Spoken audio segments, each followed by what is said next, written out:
Hey, what's up campers? Summer11 here. Welcome to my review of Total Drama The Ridonculous Race, Episode 13, Shawshank Ridonc-tion. Yeah, because they tried to be creative and, add Don's name into the title, just like they do with the main title and everything. And finally, we're at the halfway point.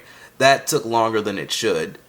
So we have 13 episodes to go, and oh man, this episode, oh my god, this episode, just give me a moment. Just give me a moment to breathe and just, oh man.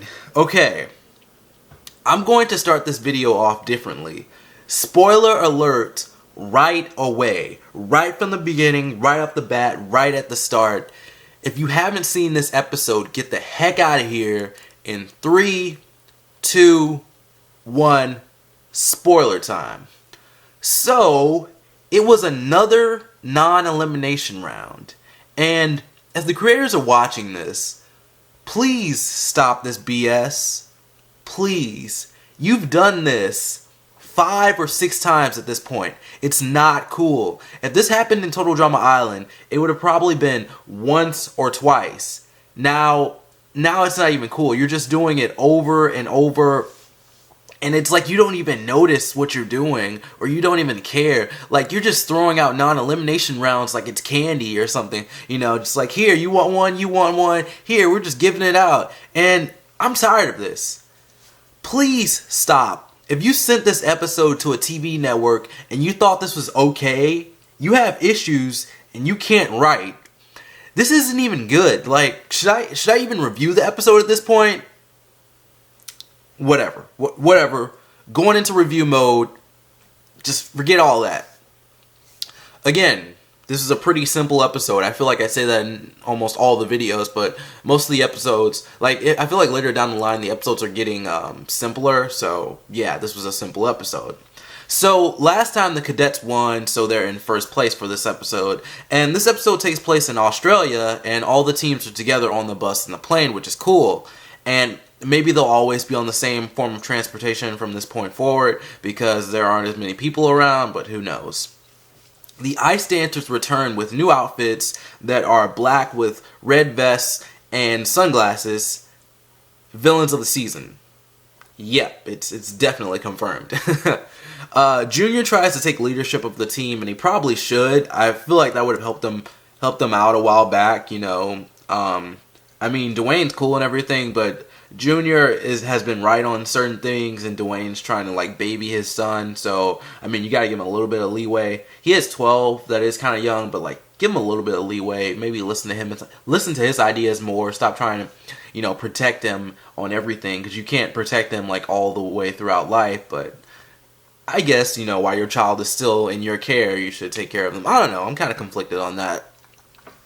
While the teams are on the plane, a new item is added to the game, which can make things very interesting. On the travel tips is a thing called a boomerang, and you can use it on another team and send them back to the beginning of the challenge. And at first, I thought the plane was going to crash because Don was talking about like they have a surprise or something. And I also thought that the boomerang would send them back to the last challenge, like in the last episode. Now, both of those ideas would have been crazy, but I think they would have been good ideas. So, MacArthur wants to use it on the ice dancers, which is completely right. I mean, I understand that Sanders is usually right, but MacArthur has the right idea in this situation.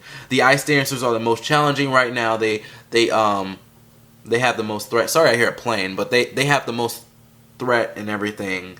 Is that the right way of saying that? They are the biggest threat at the moment, so it would be best to get them out of the way, boomerang them, they'll be in last place, and then there you go. And I don't know if there are that many other teams that can challenge the cadets. The cadets and the ice dancers have kind of been up there since the beginning. Carrie talks to Kitty, the MVP, and she says that she's ready to confess to Devin. And Kitty also tries to get Emma to tell Noah how she feels. I don't know how that's going to work out. The challenge is to go to a prison and have to find a way. They have to find a way to escape from their cells. And after this, they can use the boomerangs and they get a call home if they win the challenge. Junior wants to call his mom, but Dwayne wants to call a pizza. And for some reason, Junior points to the camera after he says all this. I don't know why. Was that like, make sure you get this or something like that? I don't know. I would call my parents too. Those are the people I would call. I don't really have anyone else I would want to call, you know. Just tell them how everything's going and all that, because I think does this challenge take a while? No, the challenges are right after each other. Well, that's what they make it seem like. I don't know how the show, like, time works in that show, because like some of the challenges are right after each other, and then Dawn's like last week on Total Drama. I don't know. Of course, the ice dancers get the boomerang. Like, this is like the same thing with Mal. Like, they're not dominating completely.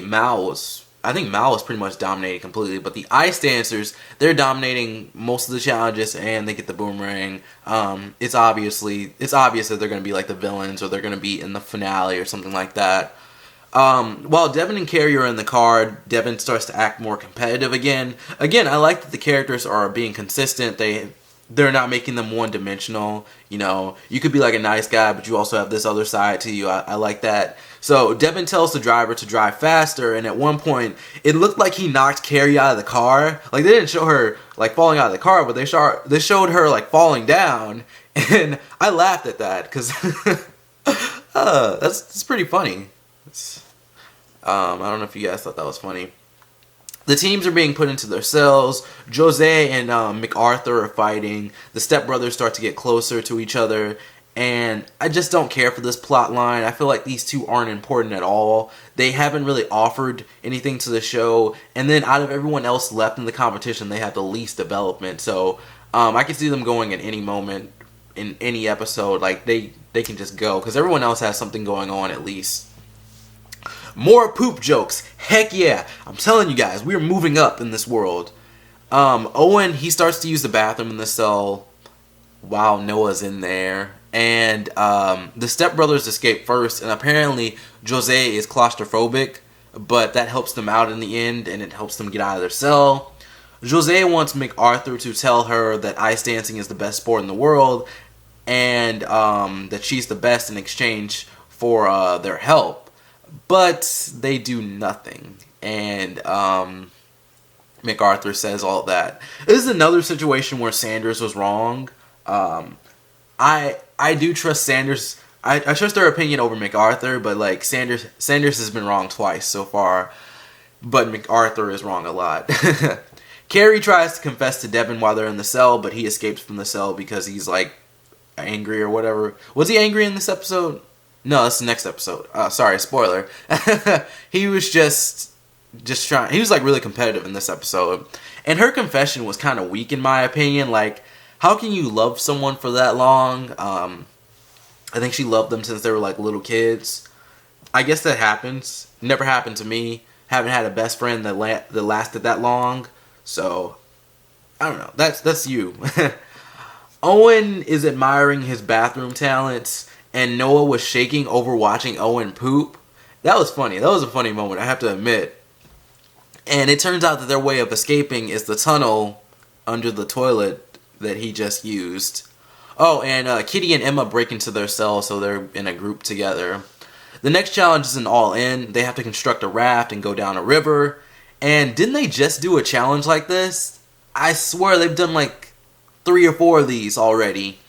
And are they even able to make long seasons anymore? Like, they're repeating challenges. They had 6 non-eliminations. Please get better writers. Ched makes a theme song for him and Lorenzo, and it sounds pretty bad. Carrie and Devin pass the stepbrothers, who are behaving like children. Like, they're making sounds like they're shooting them and everything. And for some reason, the Rockers were in last place. I'm not sure why. They weren't covered really at all in this episode. So, I don't know. Just for some reason, they were in last place. I thought that was kind of weird. Jose, she trips over a rock, and MacArthur starts laughing. And I knew it was coming. She pulled out the boomerang, but Sanders has one too. And I love this whole scene because they were using them like guns. They're like, drop it. And they're like, no, rip yours in half and all that. And they ended up using it on each other, and all 4 of them end up being locked in the cell together. Carrie and Devin finish first. That's pretty cool. He tries to call Shelly up, but no, they don't cover that at this right now. Yeah. Mostly everyone finishes while Devin is trying to get Shelly on the phone. The ice dancers and cadets escape by helping each other, and it's a race for last place. It turns out that Shelly thinks that her and Devin broke up, and this is a funny scene with him getting sad and just the stages of his emotions just getting worse and worse, and then Dawn takes the phone away. That was a great scene. Carrie, the doors are open. I'd give it 3 episodes before we get a confession from her. It can't be too soon, but I don't think this team is going to make it all the way, so yeah, you got to confess soon. Now here comes the stuff that made me rant at the beginning of this video. Jose knocks Sanders and MacArthur into the water, and they take last place. But the cadets are obviously still important to the plot, so of course they're not going home. And it's a non-elimination round. See, I don't think my problem is the non-elimination round itself. It's just that there are just way too many of these. Did they have to fit an episode number or something? And they're like, okay, we got 32 teams. Yeah, we gotta not eliminate some people. And the only full seasons they've done are the original and World Tour. I don't count Total Drama Action because I think every other episode was a recap. And yeah, remember Ava? I just wanted to randomly bring that up, but yeah. I hope this is the last non-elimination round because it's not surprising anymore. It's just oh, this character's important to the plot. Yeah, they're obviously not going home. Make it a twist or something. I don't know. Do something different. Many of the characters still have plots that need to be resolved, but really who can go home at this point, in my opinion, are Dwayne and Junior, Chet and Lorenzo, and the Goths. Everyone else has something going on or is just a strong competitor. But that's it for me. Tell me what you thought about it. I'm Sermo11. Add me on social media. Please, I need more followers so badly. I'm kidding. Not really. Thank you so much for watching. See you next time, and peace out. Step Brothers!